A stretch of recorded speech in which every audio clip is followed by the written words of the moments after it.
你知道漫威凭什么能被称为细节怪吗？就单独拿奇异博士来讲，里面就有15个特别容易被忽视的画面，也许大家之前错过了，但没有关系，今天我将会把它们一一列出，等你看完后才能真正明白什么是细节怪。第一，当奇异博士开始查找阿格莫托之眼的资料时，他吃了一个苹果，并发现了时间之石的能力，然后又在同一个苹果上做了实验，想看看结果如何。但现在请注意，当斯特兰奇把苹果放在一边时，可以看到是完整的，不过当王和莫多打断施法后，他立即停止了咒语并转身，这使得苹果回到了最初的状态，就是斯特兰奇吃掉一半的时候。通过该结果也能表明，一旦时间宝石被中断，那么事情就会回到之前原有的模样。第二，当奇异博士和古一处于灵体状态时，他们的血迹和伤疤都会被移除掉，这意味着任何物理伤害都不会在灵体上留下痕迹。通过以上的理论也引出了下一条。第三，现在我们知道了，任何物质上的创伤都不会以精神形态存在，但请注意，如果你的灵体受到了创伤，它却会影响你的物质身体。为什么这样说呢？当奇异博士在灵体维度与一个狂热者战斗时，他几乎被击败，这严重影响了实际身体。小细节表明抑郁和不安的焦虑，如果有人情绪低落、精神崩溃，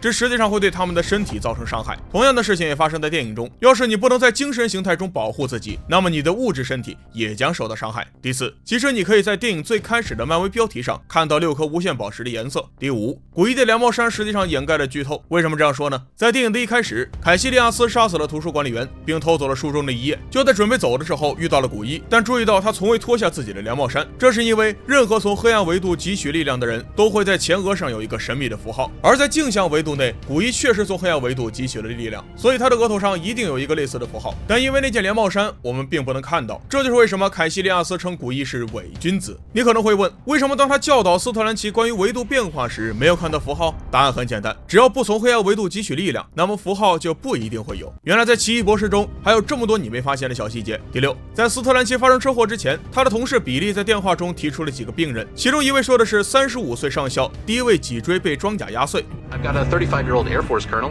crushed his lower spine in some kind of experimental armor, mid-thoracic burst fracture. 这可能是指钢铁侠2中差点被扭成2半的士兵，但是很多人不同意这个观点，并声称受伤的士兵是罗德上校，而不是钢铁侠2中的人物。实际上，在采访中，导演已经证实了不是罗德，因为斯特兰奇的车祸和内战根本不是同一年，况且电影中的罗德肯定不止35岁。通过以上发现，从而也想到了另一个细节。第七，比利还告诉斯特兰奇，有一名22岁女患者，她的大脑中被植入了电子设备，并且还被闪电击中。How about a 22-year-old female with an electronic implant in her brain to control schizophrenia struck by lightning?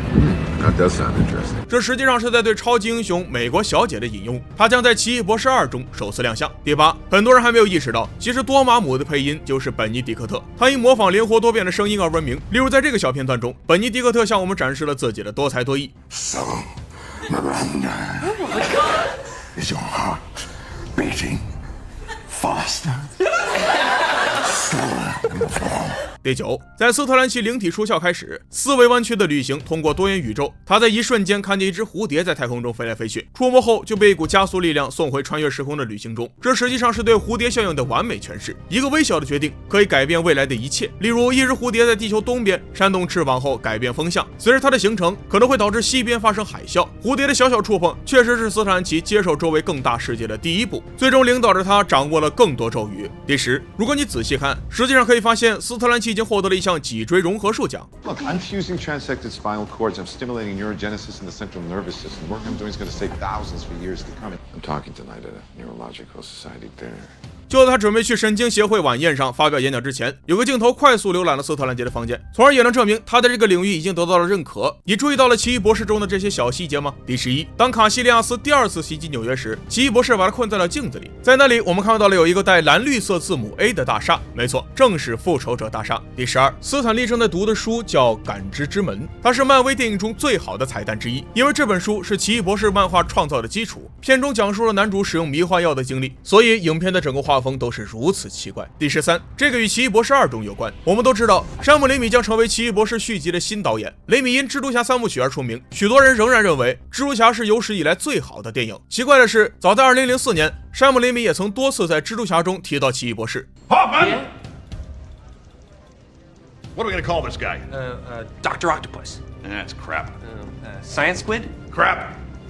Doctor Strange. That's pretty good. But it's taken. Wait, I got it. Dr. Octopus. But I like it. 在10多年前，山姆雷米就对奇异博士的电影有了想法，所以我完全相信他的创作能让续集大放异彩。第14，古一过度简单化了魔法，以帮助斯特兰奇更好的学习。他说，如果你不知道咒语这个词的意思，那么也可以称之为程序。 Sorcerers of antiquity call the use of this language spells, but if that word offends your modern sensibilities, you can call it a program. 古一把咒语解释为代码的程序，这样就能让斯特兰奇更好的理解和学习，从而尽早接替至尊法师的位置。第15，电影一开始很有力度地证明了斯特兰奇是富人，但在漫威里，托尼斯塔克也是富人。有意思的是，我们从来没有看到托尼在电影中有大量昂贵手表的收藏，这可能是因为他对手表没有任何痴迷。不过在奇异博士中，有一个故意的特写镜头拍摄了他所有的手表，这也再一次确定时间会在影片中有一定的含义。好了，以上就是奇异博士中的细节，你对这些看法是否有什么疑问呢？如果有，请在评论区说出来，希望能收到你的意见。最后，感谢大家的观看，关注我，咱们下期见。